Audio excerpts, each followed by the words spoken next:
요한계시록 19장 1절부터 10절까지 함께 읽겠습니다.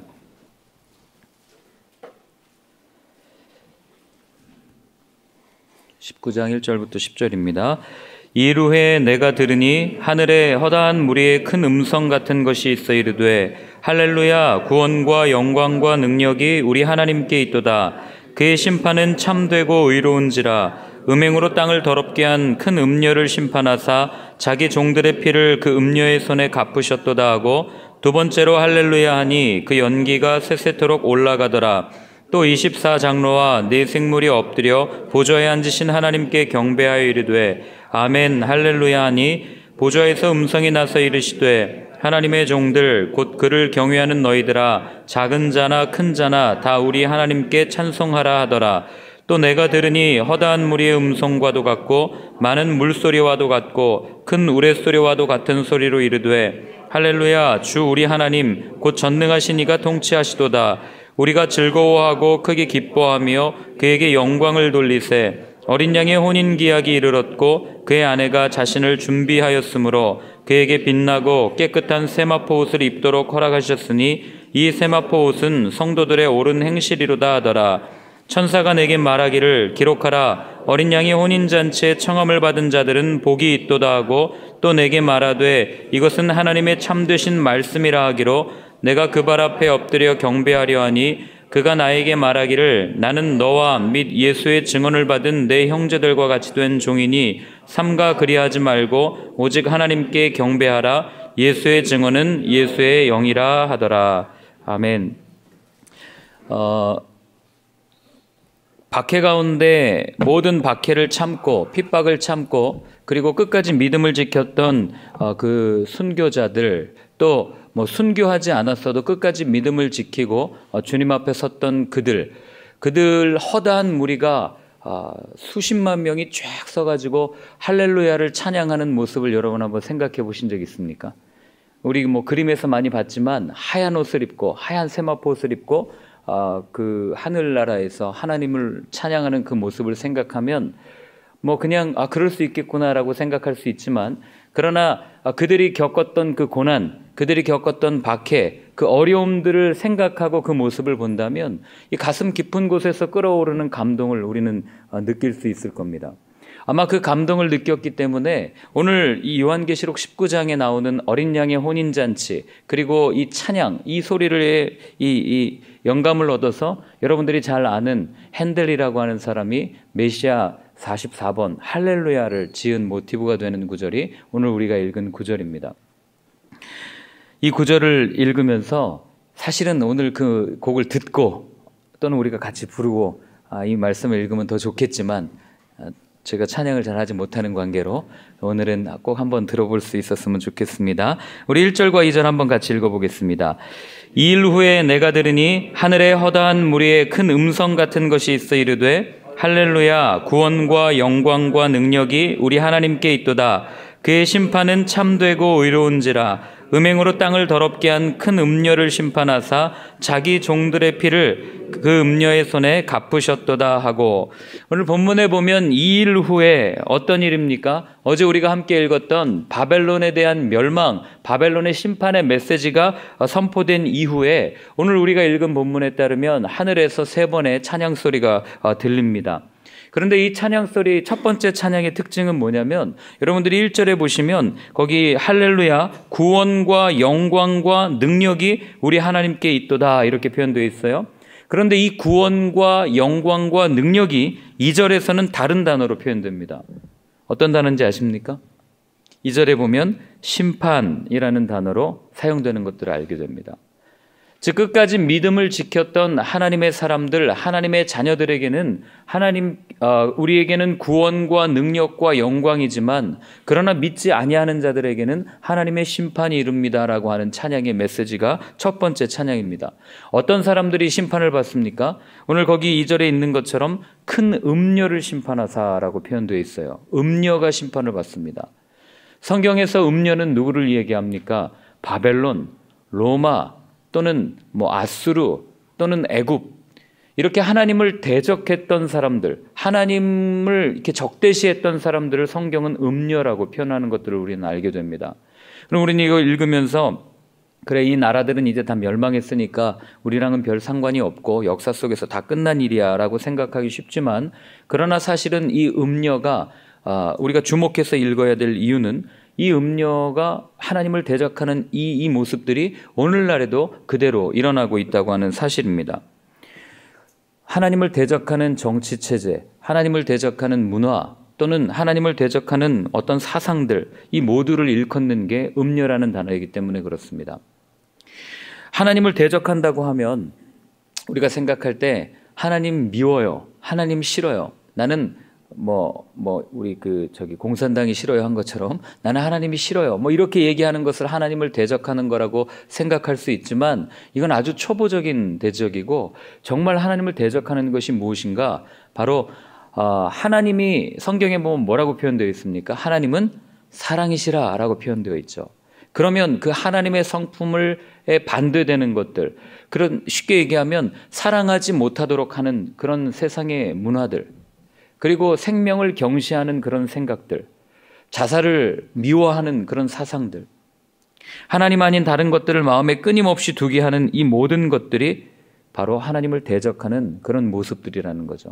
분열시키고 당짓고. 그런데 우리가 정신 차려야 되는 이유는 가랑비에 옷 젖는 줄 모른다고요. 여러분, 우리가 이런 것들을 한두 번 수용하기 시작하면 나도 모르게 하나님을 대적하는 자리에 서 있게 될 수 있다는 점입니다. 그리고 그 하나님을 대적하는 자에게 주어지는, 그 하나님을 대적하는 자에게 기다리고 있는 것은 심판입니다 라는 것을 요한계시록 19장은 우리에게 말해줍니다. 이어서 두 번째 찬양이 울려 퍼집니다. 우리 3절부터 5절까지를 한번 읽어보겠습니다. 두 번째로 할렐루야 하니 그 연기가 세세토록 올라가더라.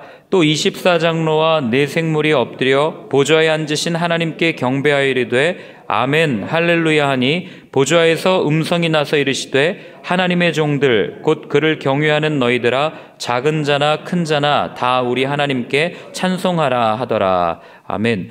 자, 두 번째로 할렐루야, 하나님을 찬양합니다 라는 이 찬양이 울려 퍼지니까 연기가 세세토록 올라갔다고 표현합니다. 연기가 올라갔다는 건 앞장에서 읽었던 그 바벨론의 심판의 영원성을 이야기하는 거예요. 혹 어떤 신학자들은 하나님은 사랑이시기 때문에 지옥을 만드실 리가 없습니다라고 이야기하지만, 오늘 본문은 분명하게 우리에게 이야기합니다. 하나님을 대적했던 그들에게는 그 심판이 영원하다라는 것을 이 이미지를 통해서 우리에게 알려주는 거죠. 그리고 24장로, 그 구원받은 모두를 상징했던 24장로와 피조물의 완전함을 상징하는 이 네 생물이 다시 한번 하나님을 경배합니다. 아멘 할렐루야 했더니 보좌에서 음성이 들리는데 어떤 음성이 들립니까? 하나님을 찬양하라 라고 하는 음성이 들리는 거예요. 하나님을 경배하라. 10절도 한번 읽어볼까요? 내가 그 발 앞에 엎드려 경배하려 하니 그가 나에게 말하기를 나는 너와 및 예수의 증언을 받은 내 형제들과 같이 된 종이니 삼가 그리하지 말고 오직 하나님께 경배하라. 예수의 증언은 예수의 영이라 하더라. 요한이 그 자기에게 이 환상을 보여준 천사에게 이 두려운 마음이 드니까 경배하려고 합니다. 그러니까 이 천사가 뭐라 그러냐면 너나 나나 똑같은 피조물인데 나에게 경배해서는 안 되고 오직 하나님께만 경배하라, 이렇게 이야기를 하고 있는 거예요. 자, 두 번째 찬양의 메시지는 무엇이냐면 하나님만을 경배하라라는 메시지인 거죠. 자, 어제 이 말씀을 이렇게 묵상하다가 스스로에게 그런 질문을 던졌습니다. 과연 나는 누구를 예배하고 있는가라는 질문을 저에게 던졌습니다. 목사로 또 교회 와서 같이 기도하고 찬양하고 말씀 들으면서 나는 하나님을 예배한다고 그렇게 생각하고 있지만 정작 내 삶은 어떻게 예배를 드리고 있는가, 이거를 저 스스로에게 물었을 때 마음이 참 많이 묵직해졌습니다. 때로는 나 자신을 예배의 대상으로 삼지는 않았는지, 내 필요를 채우기 위해서 예배를 평가하고 있지는 않았는지, 정말 하나님께 집중하기보다 내 마음의 상태에 집중하고 있었던 내 모습은 아니었는지 깊이 반성하게 되었습니다. 오늘날을 사는 현대인들의 마음 가운데는 하나님 아닌 우상들이 얼마나 많은지 우리 스스로가 잘 압니다. 예수님의 제자들도 그랬죠. 특별히 가룟 유다가 예수님을 배신했던 이유가 무엇입니까? 그가 여러분 이렇게 좀 모자라거나 그랬던 제자가 아니었습니다. 아마 제자 중에 제일 뛰어난 사람이었을 거예요. 그렇기 때문에 이 재정을 관리하지 않았겠습니까? 그런데 그가 왜 예수님을 팔기로 결심을 하냐면, 예수님을 따라다니는데 처음에는 예수님이 능력도 행하고 마치 하나님의 나라를 이 땅에 이끌어 올 것 같은 그런 마음을 가지고 있었던 거예요. 그런데 시간이 지나면서 보니까 예수님의 행적이 뭔가 자기와는 좀 다른 거예요. 자기 생각과는 다른 겁니다. 내 뜻과는 다른 예수님의 모습을 보니까 가룟 유다가 어떻게 합니까? 예수님을 은 30냥에 팔기로 결단하는 그런 모습들을 보게 됩니다. 마음의 문을 열고 생각의 문을 열고 가만히 한번 여러분들도 오늘 스스로에게 좀 정직하게 여쭤보셨으면 좋겠어요. 나는 누구를 예배하는가? 구원받은 자의 삶의 특징은 오늘 이 찬양에 나와 있는 것처럼 하나님을 예배한다는 거예요. 그렇기 때문에 그들은 하나님을 예배하는 그게 너무 소중했기 때문에 그것과 다른 것을 바꾸지 않았고, 하나님을 경배하는 그 이유 때문에 자신의 생명까지도 내어놓고 그렇게 죽을 수 있었던 겁니다. 나는 그리스도인입니다라는 초대교회 순교자들의 기록을 적어놓은 책이 있었습니다. 그 책을 읽으면서 끊임없이 던지는 질문은 두 가지 질문이 있었어요. 나는 진짜인가 가짜인가? 이게 첫 번째 질문이었고, 두 번째 질문은 정말 내 목에 칼이 들어온다 해도 나는 하나님을 예배하고 예수님을 믿을 수 있겠는가? 라는 질문이었습니다. 이게 참 극단적인 질문 같지만 생각하고 곱씹으면 곱씹을수록 극단적인 질문이 아니라는 것을 알게 되었습니다. 여러분, 예수 믿는 것은요, 복잡한 게 아니에요. 아주 심플합니다. 예수 믿는 것을 사람들이 복잡하게 만들어 놨을 뿐이에요. 초대교회 이 요한계시록이 쓰여질 당시에 사람들의 그 믿음의 생활, 신앙생활의 모습을 보면 그렇게 예수가 삼위일체고 뭐가 복잡하고 이런 게 없었어요. 그걸 생각할 겨를이 없었던 거죠. 그냥 예수님을 나의 살아계신 하나님의 아들이시고 그분이 나의 주님이십니다. 이거를 믿고 삶에서 그렇게 서로에게 그렇게 예수님을 전했고, 그리고 사랑했고, 그러다 걸리면 죽음을 당하는 그런 일들을 살았습니다. 예수 믿으면 이거 해야 되고 저거 해야 되고, 교회 다니면 이런 생활을 해야 되고 저런 생활을 해야 되고, 예수님은 교리적으로 어떤 분이시고, 어쩌면 오늘날 우리는 예수님에 대한 부수적인 것들을 챙기느라 정작 우리의 삶에서 예수님이 없어졌는지 모르겠습니다. 우리는 누구를 예배하고 있습니까? 오늘 끊임없이 우리 스스로에게 한번 던지는 질문이었으면 좋겠습니다. 자, 세 번째 찬양이 나옵니다. 6절과 7절을 한번 같이 읽어보겠습니다. 또 내가 들으니 허다한 무리의 음성과도 같고 많은 물소리와도 같고 큰 우레소리와도 같은 소리로 이르되 할렐루야, 주 우리 하나님 곧 전능하신 이가 통치하시도다.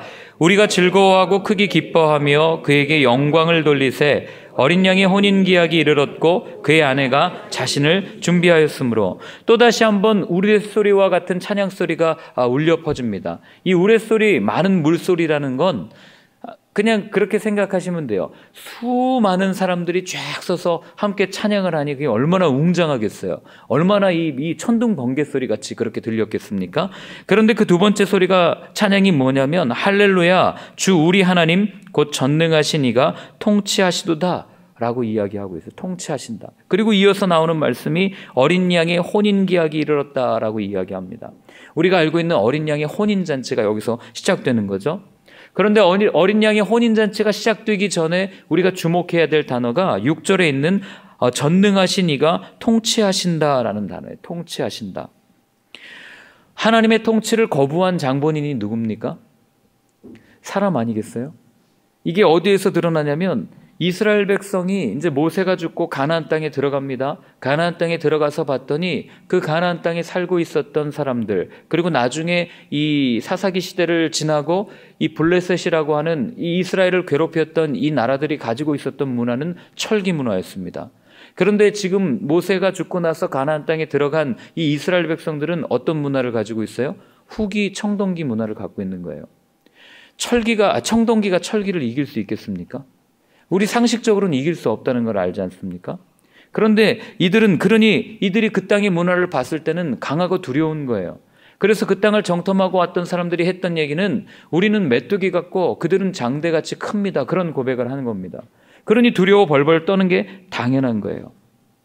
그런데 여러분 조금만 생각해 보십시오. 청동기 문화를 가지고 있던 그들이 하나님과 함께 했을 때, 하나님이 그들을 통치했을 때 청동기가 철기를 이긴다는 것을 그들은 경험했습니다. 사울, 이스라엘의 초대왕이었던 사울이 블레셋과 전투할 때 왜 이길 수 있었어요? 하나님의 영이 사울을 감동시켰을 때 전쟁에서 이길 수 있었습니다. 다윗도 마찬가지였죠. 그렇게 하나님께서 함께 하시면, 하나님이 우리를 다스리시면 세상에 그 어떤 강한 문화가 우리 가운데 있다 하더라도 우리가 이길 수 있다는 것을 성경은 우리에게 말해주고 있음에도 불구하고 우리는 그렇게 하나님을 신뢰하지 못할 때가 참 많다는 거죠. 이걸 알았던 그 사무엘이 나중에 그 왕을 요구하는 그들에게 우리도 왕이 필요합니다. 우리도 저들과 같은 선진 문화가 필요합니다. 우리도 저들과 같은 첨단 과학이 필요합니다. 우리도 저들과 같은 무언가 발전된 문화가 있어야 됩니다. 왕을 주십시오라고 요구하는 그들에게 하나님께서는 이렇게 말씀하십니다. 사무엘하 8장 한번 펴보실까요? 사무엘하 8장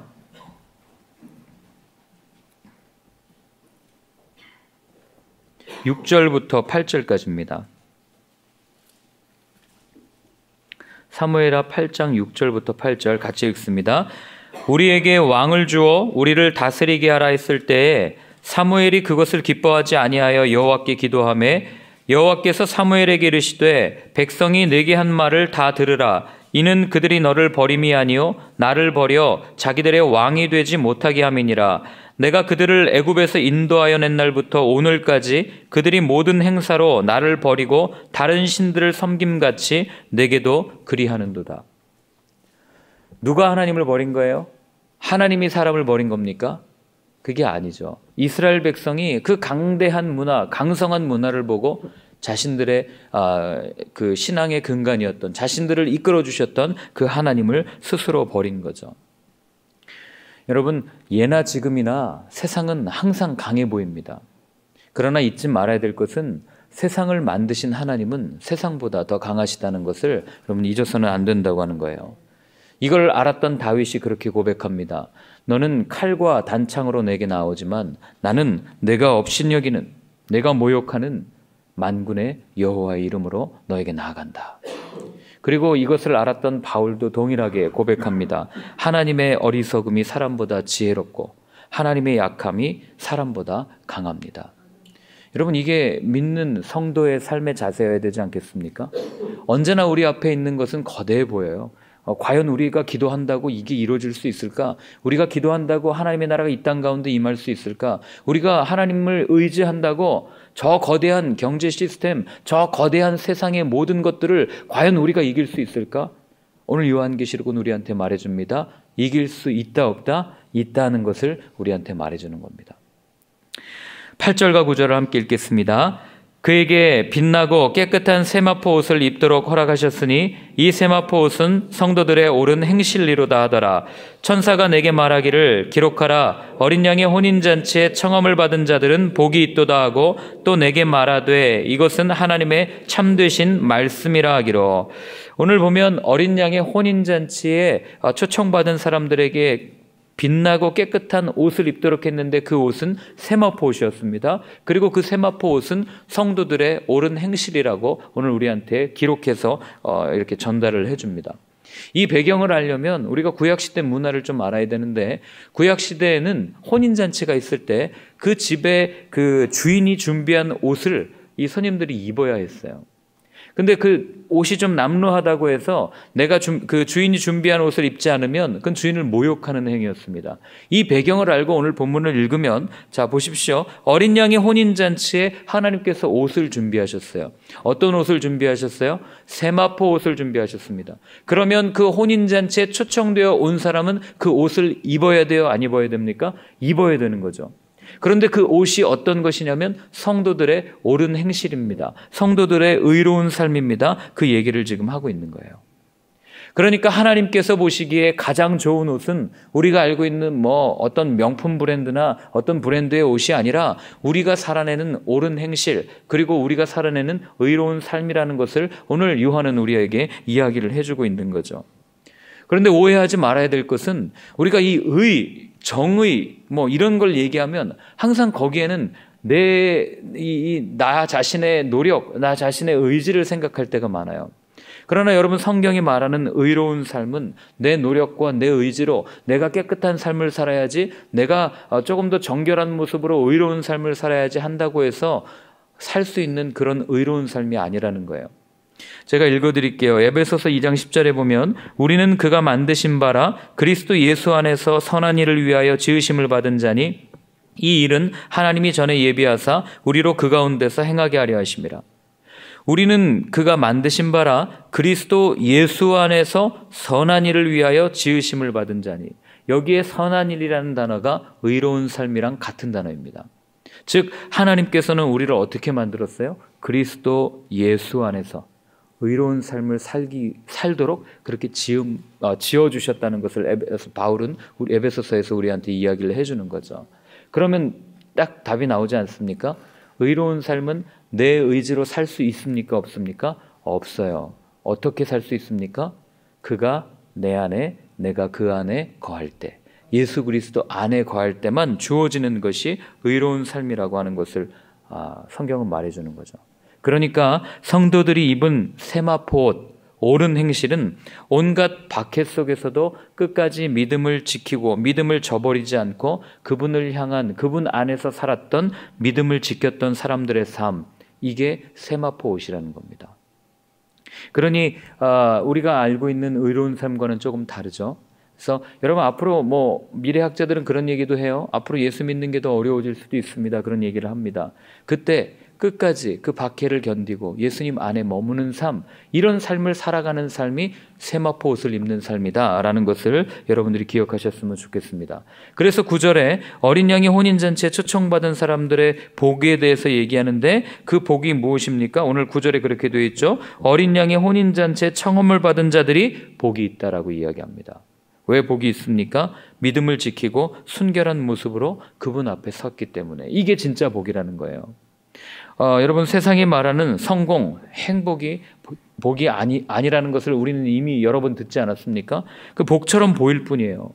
만약에 우리가 생각하는 복, 행복, 성공이 진짜 복이라면 초대교회에 그렇게 예수님을 끝까지 믿다가 죽었던 그 사람들은 여러분 저주받은 삶이었을 거예요. 그런데 그들은 성경이 뭐라고 얘기합니까? 그들이 복되다라고 얘기합니다. 주 안에서 잠자는 자들이 복되다고 얘기해요. 그러면 우리는 어떤 것을 바라보고 살아야 되겠습니까? 우리는 어떤 복을 기대하며 살아야 되겠습니까? 판단은 여러분들이 하셔야 되겠죠. 진정한 복은 순결한 삶, 거룩한 삶, 믿음을 끝까지 지키는 삶이라는 것을 여러분들이 꼭 기억하셨으면 좋겠습니다. 그래서 오늘 본문에 있는 것처럼 나중에 우리가 정말 할렐루야를 함께 외치면서 그 주님 앞에 세마포 옷을 입고, 주님, 끝까지 내가 이 어려운 시대 가운데 믿음을 지키고 주님 앞에 나왔습니다, 고백할 수 있는 저와 여러분들의 삶이 되었으면 좋겠습니다. 함께 기도하겠습니다.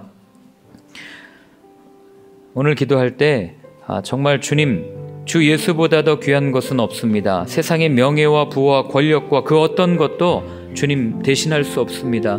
불렀던 이 찬양의 가사처럼 하나님, 내가 그러한 삶을 살 수 있기를 원합니다. 믿음을 지키기 점점점 어려워지는 이 시대 가운데 끝까지 믿음을 지키고 순결한 모습으로 그리스도의 신부로서 아름다운 삶을 사는 우리 자신이 되게 하여 주옵소서. 함께 같이 기도하겠습니다. 하나님 아버지, 주님께서 우리에게 믿음을 허락하여 주셨습니다. 의로운 삶을 허락하여 주셨습니다. 선한 삶을 허락하여 주셨습니다. 주님, 정말 일평생 주님을 따랐지만 주님이 나를 배신한 적이 단 한 번도 없기 때문에 나는 주님을 배신할 수 없습니다 고백했던 폴리카페의 고백처럼 하나님, 끝까지 십자가를 붙들고 걸어가는 우리의 삶이 되어지기를 소원합니다. 한 분 한 분 오늘 그렇게 다짐하는 분들 가운데 성령의 충만함을 허락하여 주셔서 하나님, 흔들리지 아니할 수 있도록 도와주시고 끝까지 믿음 붙들고 주님을 따라가는 주님의 자녀, 주님의 제자로서의 삶을 살 수 있는 저희가 될 수 있도록 주님 도와주시옵소서. 하나님 아버지,